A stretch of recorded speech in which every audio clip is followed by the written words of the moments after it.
Of you. My self Sandeep, target IAS के YouTube channel में एक बार फिर से आपका स्वागत करते हैं। नंबर सिस्टम चल रहा था और नंबर सिस्टम में हमने रिमाइंडर थ्योरम खत्म कर दी थी। अब नंबर सिस्टम के बाद हम स्टार्ट कर देते हैं APGPSP, arithmetical progression, geometrical progression और हार्मोनिक प्रोग्रेशन। ठीक है, समांतर श्रेणी, गुणोत्तर श्रेणी और हरात्मक श्रेणी, ये सारी बातें करेंगे। और इससे क्वेश्चन आरआरबी में हो या कि फिर व्यापक में हो, क्वेश्चन भर भर के आते हैं। और ये चीज़ें नंबर सिस्टम में आपको बहुत कम पढ़ाई जाती हैं, इसलिए इन चीज़ों को हम पढ़ाने की कोशिश करते हैं। ठीक है, तो क्या होती है, पहले तो आप सीरीज समझ लो क्या होती है, फिर इसके बाद AP समझ लो, फिर GP समझ लो, फिर इसके बाद SP समझ लो। तो सीरीज क्या होती है, जैसे समझो यहाँ पास लिखा है 2, 4, 6, 8, 10, ऐसे बढ़ता जाता है। तो एक ऐसी मतलब एक ऐसा टर्म हो जिसके बीच का डिफरेंस आप देखो, कोई ना कोई पीछे आगे वाले से रिलेशन हो। जैसे इनके बीच का रिलेशन कितना है, 2 हर बार जोड़ते जाते हो तो क्या हो जाती है, एक सीरीज बनती जाती है। कहने का मतलब कि एक ऐसा पैटर्न जिसमें हर समय अंतर समान हो, या किसी न किसी पैटर्न को फॉलो करके आगे बढ़े हो, या किसी न किसी पैटर्न को फॉलो करके आगे बढ़ी हो, वही कहलाती है सीरीज। किसी पैटर्न को अगर वो फॉलो कर रही है तो वो क्या कहलाएगी, सीरीज कहलाएगी। तो कुछ में क्या होता है कि अंतर समान होता है, कुछ में उनके फ्रैक्शन में समान होता है। तो हम आज स्टार्ट कर देते हैं AP यानी कि अर्थमेटिकल प्रोग्रेशन यानी कि समांतर श्रेणी। तो आप हेडिंग बना लो समांतर श्रेणी। क्या होता है समांतर श्रेणी की बात हम करते हैं। AP यानी अर्थमेटिकल प्रोग्रेशन यानी समांतर श्रेणी। समांतर श्रेणी क्या होता है, समांतर का मतलब होता है समान अंतर। समांतर मतलब समान अंतर होना चाहिए। जैसे एग्जाम्पल की अगर हम बात करें तो आप लिखो 2, 4, 6, 8, 10, 12, 14, ऐसे ही बढ़ता जाता है। अब देखो समांतर श्रेणी का मतलब होता है कि समान अंतर हो। समांतर का मतलब होता है समान अंतर हो। अब देख लो इनके बीच में क्या समान अंतर आ रहा है, देख लो इनके बीच में क्या समान अंतर आ रहा है। अब बोलोगे यहाँ 2 आ रहा है, यहाँ 2 आ रहा है, यहाँ 2 आ रहा है, यहाँ 2 आ रहा है। हर स्टेप में क्या होता है, अंतर समान आ रहा है, या कि जोड़ने पे अंतर समान आएगा, या तो घटाने पे। इनके आगे पीछे का रिलेशन जो होगा हर बार सेम होगा। तो हर बार देखो अंतर समान आ रहा है, 2, 2 आ रहा है। इसका मतलब ये जो श्रेणी है, ये जो सीरीज है, ये कौन सी सीरीज है, समांतर श्रेणी है। कोई दिक्कत है? इसमें आपको 2 फार्मूले याद रखने पड़ेंगे यार। फार्मूले की ही कहानी है इसमें। कैसे, आप देखो जैसे यहां पास ऐसा होता 2, 4, 6, 8, ऐसे आगे बढ़ता जाता और आपसे पूछता कि आप बता दो इसमें 10वां पद क्या होगा, 11वां पद क्या होगा, 12वां पद या 13वां या 14वां पद क्या होगा। तो आपसे पूछा जाता है कि आप बताओ इसमें 10वां पद क्या होगा। तो एक तरीका आपसे पूछा जाता है, आप बताओ 10वां पद बताओ क्या होगा। तो एक तरीका तो आप ऐसे करोगे यार, क्या करोगे, ऐसे। कुछ लोग तो होते हैं डायरेक्ट ऐसे करेंगे। अच्छा 10वां पद निकालना है, 2, 4, 6, 8, 10, 12, 14, 16, 18, 20, कितने पद हो गए 2, 3, 4, 5, 6, 7, 8, 9, 10। तो वो लोग 10वां जो पद आया हमारा वो कितना आ गया 20 आ गया। मान लो आपसे 100वां पद पूछ लिया जाता तो फिर कैसे निकालते हो। देखो ये तरीका था, फिर वहां नहीं लगा सकते हो। तो या तो आप ऐसा निकालो यार, या तो मैं आपको एक फार्मूला बता रहा हूं क्या, L equal A plus N minus 1 into T. अब बात समझो, या तो आप इस तरीके से निकाल सकते थे, इसे मैं मिटा देता हूं। इस तरीके से आपको निकालना नहीं है।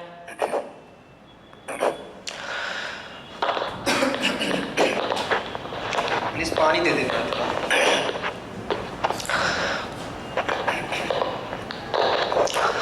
तो आप यहां पास थोड़ा पहचानने की कोशिश करना।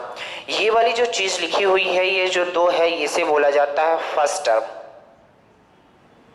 फर्स्ट टर्म यानी कि प्रथम पद। प्रथम पद, प्रथम पद को हम डिनोट करेंगे किससे, ए से। ये क्या है, फर्स्ट टर्म। इसके बाद इनके बीच का ये जो 2, 2 का अंतर आ रहा है, ये जो 2, 2 का अंतर आ रहा है, इसे बोला जाता है कॉमन डिफरेंस। कॉमन डिफरेंस, यानी कि हिंदी में बोला जाता है सार्वांतर। ठीक है, यानी कि यहाँ ए अगर निकालना हो जैसे यहीं में तो आप बोलोगे ए इक्वल कितना है 2, इसे बोला जाता है फर्स्ट टर्म यानी कि प्रथम पद। इसके बाद डी आपको निकालना है, तो कैसे निकालोगे आप, देखो डी कैसे निकालोगे, तो आप बोलोगे ये हो गया मान लो a1, ये हो गया a2, तो आप बोलोगे इसमें इसको घटाए हैं यानी कि a2 माइनस a1 किए हैं, यानी कहने का मतलब 4 माइनस 2 किए हैं तो कितना आया है 2। आपको याद रखना पड़ेगा कि ये ए यानी प्रथम पद होता है, प्रथम पद जो दिया रहेगा उसे हम ए से डिनोट करेंगे, डी यानी कॉमन डिफरेंस यानी सार्वंतर होता है, और सार्वंतर हम कैसे निकालते हैं, आगे वाली वैल्यू से पीछे वाली को माइनस कर दो, यानी कि a2 माइनस a1 कर दो, या a3 माइनस a2 कर दो, या a4 माइनस a3 कर दो, हर समय कॉमन डिफरेंस वही आएगा। ठीक है, तो जब भी आपको कॉमन डिफरेंस निकालना होगा तो a2 माइनस a1 कर दोगे, 4 माइनस 2 कितना आ जाएगा 2 आ जाएगा। इस फार्मूले में समझ लो क्या क्या होता है, क्या होता है इस फार्मूले में, ये जो L है ये लास्ट नंबर है, लास्ट नंबर यानी अंतिम संख्या, अंतिम संख्या। इसके बाद A की बात की जाए तो A क्या होता है, तो आपको बताया है प्रथम पद, प्रथम पद। n क्या होता है, यहां गौर सुनना, n क्या होता है, n क्या होता है, तो total number of term, total number of term. Total number of term का मतलब ये होता है मेरे भाई, टोटल नंबर ऑफ टर्म का मतलब ये होता है कि कुल कितने पद हैं, कुल कितने पद हैं। कुल कितने पद का मतलब ये है कि जैसे 1 हो गया, 2 हो गया, 3 हो गया, 4 हो गया, ऐसे 10 पद हैं, तो आप n का मतलब क्या होता है टोटल टर्म। d का मतलब क्या होता है, तो आप बोलोगे d का मतलब होता है सार्वांतर, सार्वांतर। ठीक है, ये बात आप थोड़ा सा स्क्रीनशॉट ले लो क्या क्या है, फिर इसके बाद हम फार्मूले से बताते हैं आप कैसे निकालोगे। ये फार्मूला आपको आना चाहिए कि L बराबर होता है a plus n minus 1 into D, जहाँ L क्या है लास्ट नंबर है, a क्या है फर्स्ट नंबर है, n क्या है टोटल नंबर ऑफ टर्म है, जबकि d क्या है कॉमन डिफरेंस है यानी सार्वंतर है। ये फार्मूला आपको याद होगा तभी आप AP के हर क्वेश्चन में प्रवेश कर पाओगे, अन्यथा फिर गड़बड़ हो जाएगा। ठीक है, हमने एक बार बता दिया कि आप वैसे भी कर सकते हो लेकिन टाइम ज़्यादा लगेगा, तो इस फार्मूले को हम मिटाते हैं, कैसे उपयोग करेंगे इसकी बातें हम आगे करते हैं। तो आप बोलोगे यार, आप बोलोगे मैं ऐसा काम करता हूं, जैसे आपको पता है 2 हो गया, 4 हो गया, 6 हो गया, 8 हो गया, 10 हो गया एंड सो ऑन, 10वां पद बताओ, 10वां पद बताओ, यानी 10वां पद का मतलब अंतिम अंक बताओ, यही ना पूछ रहा है, 10वां पद का मतलब अंतिम अंक पूछ रहा है, आप बताओ कौन सा होगा। तो आपको कुछ नहीं करना, एक फॉर्मूला हमने बताया L इक्वल क्या होता है a plus n minus 1 into d. 10वां पद पूछ रहा है, L का मतलब हमसे क्या पूछ रहा है अंतिम, ये जो 10वां पद है ये अंतिम अंक नहीं है, अंतिम संख्या नहीं है, 10वां पद यानी कि nth टर्म है। ये बोल रहा है कि 10वां पद आप बताओ क्या होगा, तो हमें 10वां पद पूछ रहा है यानी अंतिम संख्या पूछ रहा है, तो L बराबर क्या हो जाएगा, a कितना दिया है इस क्वेश्चन में, आप बोलोगे a कितना दिया है, तो आप बोलोगे 2। अगर डिफरेंस की बात किया जाए तो a2 माइनस a1 कितना हो जाएगा, a2 माइनस a1 यानी कितना हो जाएगा, तो आप बोलोगे 2 हो जाएगा, 4 माइनस 2 करोगे तो a कितना है 2 प्लस n कितना दिया है n, total number of term 10वां पद, टोटल नंबर ऑफ टर्म का मतलब 10 माइनस 1 इंटू डी का मतलब 2। आप बोलोगे L बराबर कितना हो जाएगा 2 प्लस 9 मल्टीप्लाई 2, L बराबर कितना हो जाएगा 2 प्लस 18 इक्वल कितना हो जाएगा 20। यानी कि जो इस टर्म का, इस सीरीज का जो 10वां पद रहा होगा वो 20 रहा होगा। जैसे हमने बताया था आपको कैसे कर सकते हो, तो आप ऐसा भी कर सकते थे यार, 10वां पद निकालना है 2 4 6 8 10 12 14, 16, 18 और 20। आप देख लो 10 पद हो गए। 10 पद हो गए तो आपसे पूछा था कि 10वां पद क्या होगा, 20 होगा। लेकिन इस तरीके से आप निकालोगे तो टाइम ज्यादा लगेगा, क्योंकि अभी 10वें पद की बात किया तो आप तो निकाल लिए, ठीक है। लेकिन अगर कहीं 100वें पद की बात किया होता, 200वें पद की बात किया होता तो फिर कहानी गड़बड़ हो जाती। बात ये क्या है, अंतिम अंक है। इसमें कितने पद हैं, तो 10 पद हैं। ये 20 जो है अंतिम अंक है, अंतिम संख्या है, जबकि टोटल टर्म कितने हैं, टोटल पद कितने हैं, तो आप बोलोगे टोटल टर्म 10 है। पहली संख्या क्या है, 2 है। सर्वांतर कितना है, 2 है। बात समझ आ गई। आगे धीरे धीरे जब क्वेश्चन करेंगे तो आपको बातें समझ आएंगी, ठीक है।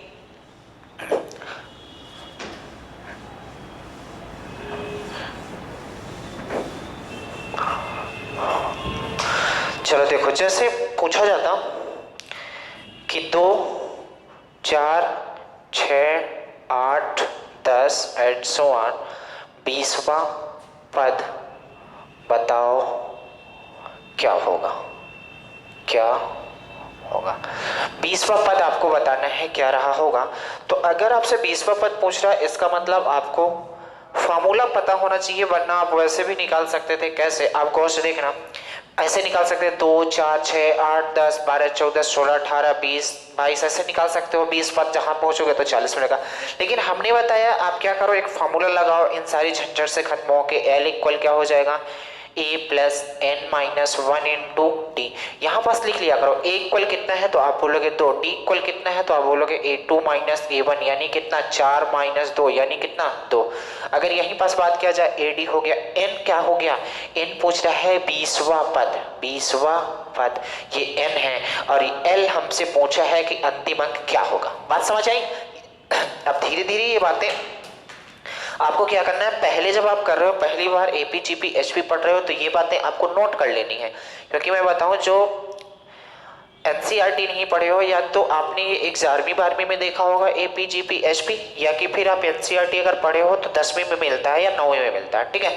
तो अगर पहली बार आप एपी जीपी एचपी पढ़ रहे हो तो फिर आपको ये चीजें पहले लिखनी पड़ेगी, इसके बाद यहाँ से स्टार्ट हो जाओ। तो आप बताओ मेरे दोस्त, ए कितना दिया है तो आप बोलोगे 2 प्लस एन कितना दिया है तो आप बोलोगे 20 माइनस 1, डी कितना दिया है तो बोलोगे 2। ये कितना हो जाएगा, एल इक्वल हो जाएगा 2 प्लस 19 गुणे 2 यानी कितना हो जाएगा 40, यानी कि 20वां पद क्या होगा तो आप बोलोगे 40। 40 इज द राइट आंसर। बात समझ आई कि नहीं आई। कोई यहाँ तक परेशानी दिक्कत एक भी परसेंटेज की हो तो आप बोल सकते हो, कोई दिक्कत नहीं। आगे बढ़े।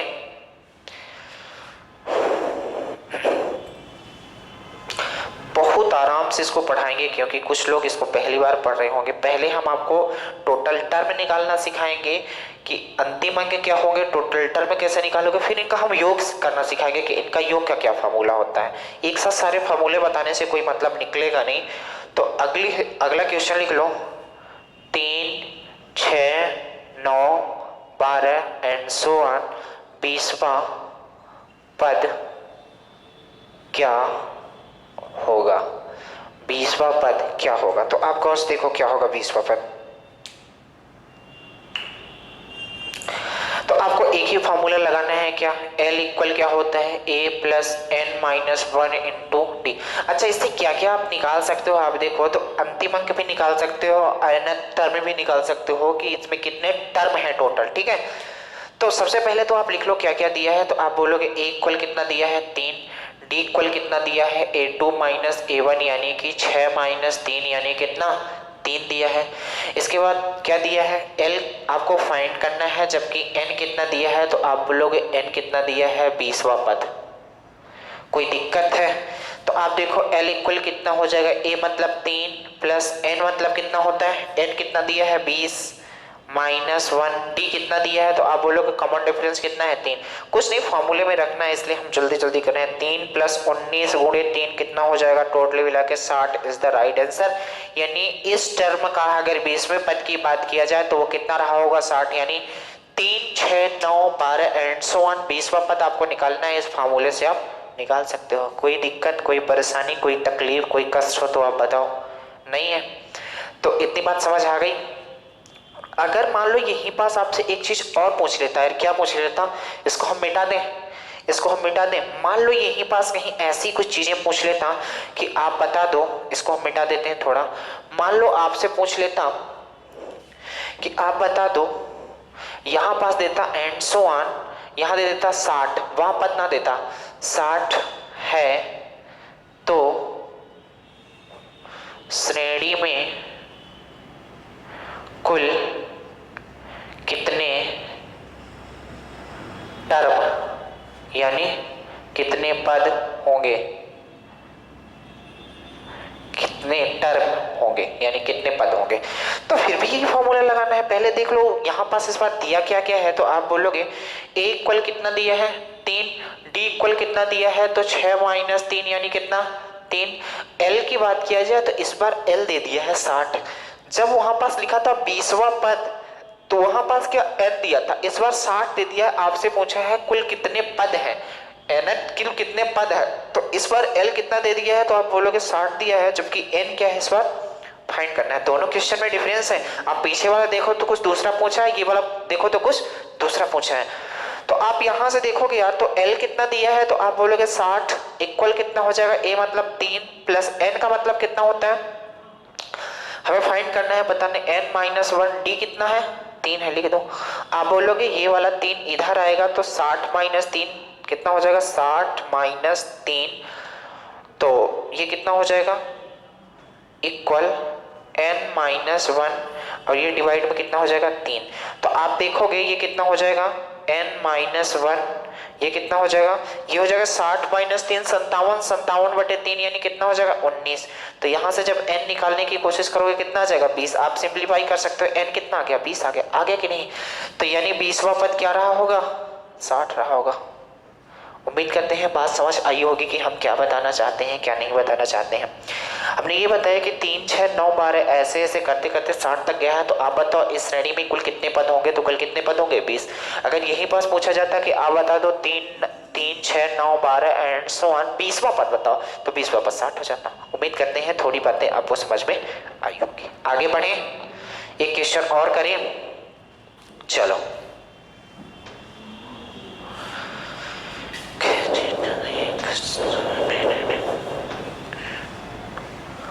एपी जीपी एचपी को आपको आराम से पढ़ना है, क्योंकि ये क्वेश्चन आते हैं और आपको फार्मूले नहीं पता होते तो फिर वहां से क्वेश्चन को आप छोड़ देते हो। ठीक है, एक क्वेश्चन और करते हैं यार। जैसे मान लो ये क्वेश्चन होता कि -11 -8 -5 एंड सो ऑन में 10वां पद बताओ, में 10वां पद बताओ। बहुत आसान। तब भी ऐसा पूछे 10वां पद या अंतिम अंक तो केवल आपको एक ही फॉर्मूला लगाना है क्या, तो मैंने बताया आपको L इक्वल लगाना है a plus n minus 1 into D. L कितना दिया है तो आपको यहाँ देख लो पहले दिया क्या क्या है। a कितना दिया है तो आप बोलोगे -11। इस बार थोड़ा ध्यान से करना। L कितना दिया है तो आप बोलोगे -11, क्योंकि L वो a कितना दिया है -11 यानी प्रथम पद कितना दिया है -11। अगर d की वही बात की जाए तो आप बोलोगे a2 माइनस a1। कहने का मतलब a2 क्या है -8 माइनस 11, क्योंकि a2 माइनस a1 तो आप बोलोगे कितना हो जाएगा -8 और माइनस माइनस प्लस कितना हो जाएगा 11, तो ये कितना हो जाएगा 3, यानी d इक्वल कितना हो गया 3। इसके बाद क्या n कितना दिया है तो आप बोलोगे 10। इसके बाद L क्या करना है हमें फाइंड करना है, बस इतने जो जो दिया है पहले लिख लेना है। तो आप बताओ L कितना है हमें फाइंड करना है, a कितना है -11 है प्लस n कितना है, n बोलोगे कितना है 10 माइनस 1 इंटू टी का मतलब कितना है 3 है, तो लिख लो कितना 3। तो ये कितना हो जाएगा -11 प्लस ये कितना हो जाएगा 9 गुणे 3 कितना हो जाएगा -11 प्लस 27 तो कितना हो जाएगा 16। यानी कि इसका जो 10वां पद रहा होगा वो कितना रहा होगा तो आप बोलोगे 16। और यही सवाल का क्या है आंसर। तो देखो एपी जीपी एचपी में जो क्वेश्चन आते हैं ये आते हैं कि कौन सा पद रहा होगा, इसके बाद आता है कि यही पास दे देगा कि 10 पदों का योग बताओ। तो आज केवल हम थोड़ा आपको इंट्रोडक्शन के बारे में बताए हैं कि एपी क्या होती है, जीपी एपी बस बताएं, एपी अभी बताया। जब जीपी की बात आएगी तो जीपी का इंट्रोडक्शन बताएंगे, एचपी की बात आएगी तो एचपी का इंट्रोडक्शन बताएंगे। आपको क्या करना है, ये फार्मूला थोड़ा ध्यान रखना है, ये फार्मूला आपको याद रखना है। तो आपको इससे क्या क्या निकलेगा, एक तो अंतिम अंक आप निकाल सकते हो इससे, एक तो यहाँ से क्या निकाल सकते हो, एन मतलब कितने इसमें टर्म थे। जैसे बड़ी सी आपको सीरीज दे दे और उसमें पूछेगी कि आप बताओ इसमें टोटल कितने टर्म है, तो वहां से बता सकते हो। हालांकि टोटल टर्म निकालने का एक फार्मूला और होता है, हम बहुत सारे फार्मूले नहीं बताना चाहते क्योंकि आप उसमें उलझ जाओगे। इसी फार्मूले से निकला हुआ होता है कि nth टर्म, अगर टोटल नंबर ऑफ टर्म आपको निकालना है, टोटल नंबर ऑफ टर्म निकालना है तो last minus first divided by t plus 1 होता है। लेकिन इतने फार्मूले पढ़ने की जरूरत नहीं है, केवल मैंने बताया एक फार्मूला लिखो और इसी फार्मूले में आपको क्या करना है, सारी चीजें रख देनी है। तो केवल हमने आपको एक फार्मूला बताया, उस फार्मूले से 2 चीज निकालने सिखाई है। तो इसकी आप धीरे धीरे, क्योंकि ये चीजें हम धीरे धीरे ले लेंगे, तो आपको इसकी प्रैक्टिस करनी है। कल मिलते हैं इसी उत्साह उमंग के साथ, बाकी नेक्स्ट डे करेंगे यार। चलो आज के लिए इतना ही करते हैं इसमें, बाकी नेक्स्ट डे। ठीक है, धन्यवाद।